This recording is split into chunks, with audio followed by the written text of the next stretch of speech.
Hi all అందరూ ఎలా ఉన్నారు? బాగున్నారా? నేను హ్మ్, ఇప్పుడు ఇంకొక రెసిపీ అండి. ఇన్‌స్టాలో బాగా ట్రెండ్ అవుతుంది ఈ రీలు.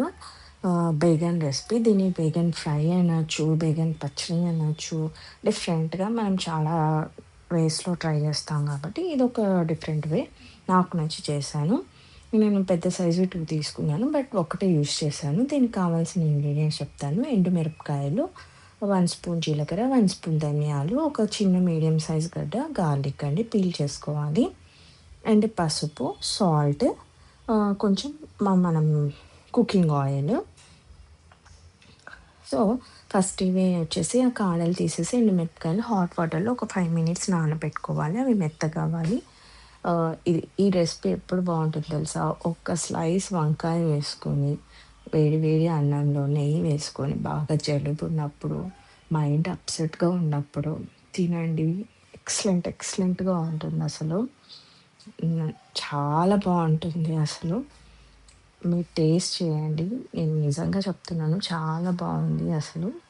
నేను ఇన్‌స్టాలో ఒక అమ్మాయి ఉట్టి పచ్చళ్ళే చేస్తుద్దనమాట. తన దగ్గర నుంచి చూసాను నేనిది. హ్మ్. ఇప్పుడు ఆ ఎండుమిరపకాయలు నానాయి కదా! జార్ తీసుకొని మిక్సీ జార్‌లో ఎండుమిరపకాయలు, గార్లిక్, జీలకర్ర, ధనియాలు, కొంచెం సాల్ట్ వేసేసి ఫస్ట్ గ్రైండ్ చేసేసుకోవాలి.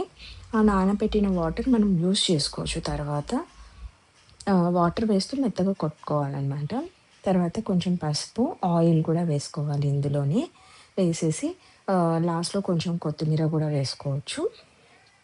కొత్తిమీర కూడా వేసుకొని బర్ర అనిపిచ్చేసి ఒక రౌండ్ అంతే. మంచిగా మ్యాగ్నెట్‌కి ఈజీగా అయ్యేటట్టు గ్రైండ్ చేసుకుంటే సరిపోతుంది. చేయి పెట్టకండి చాలా కారంగా ఉంది. తర్వాత వంకాయని రౌండ్‌గా కాకుండా పొడుగ్గు స్లైసెస్‌గా కట్ చేసుకోవాలి.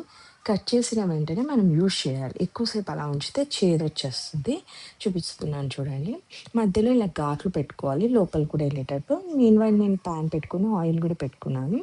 ఈ స్లైస్‌కి 2 సైడ్స్ అప్లై చేసుకోవాలి. ఫస్ట్ ఒక సైడ్ అప్లై చేసి వేసేసి నెక్స్ట్ సైడ్ కూడా అప్లై చేసుకోవాలి.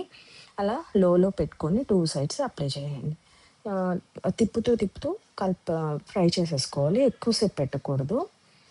మనకి ఉడికిందని ఎలా తెలుస్తుందంటే స్పూన్ పెడితే మెత్తగా అయిపోతుందనమాట. అది మనకి ఉడికిన స్టేజ్. కానీ ఈ రెసిపీ మీరు ట్రై చేయండి. ఖచ్చితంగా జలుబు ఉన్న వాళ్ళకైతే వెంటనే రిలీఫ్‌గా ఉంటుంది. మనం ఒక స్లైస్ మంచిగా ఒక అన్నంలో తినేయొచ్చు. కాలేజ్ వాళ్ళు, స్టూడెంట్స్, ఆఫీస్‌కెళ్ళేవాళ్ళు ఈజీ రెసిపీ అసలు. ట్రై చేయండి. Thank you.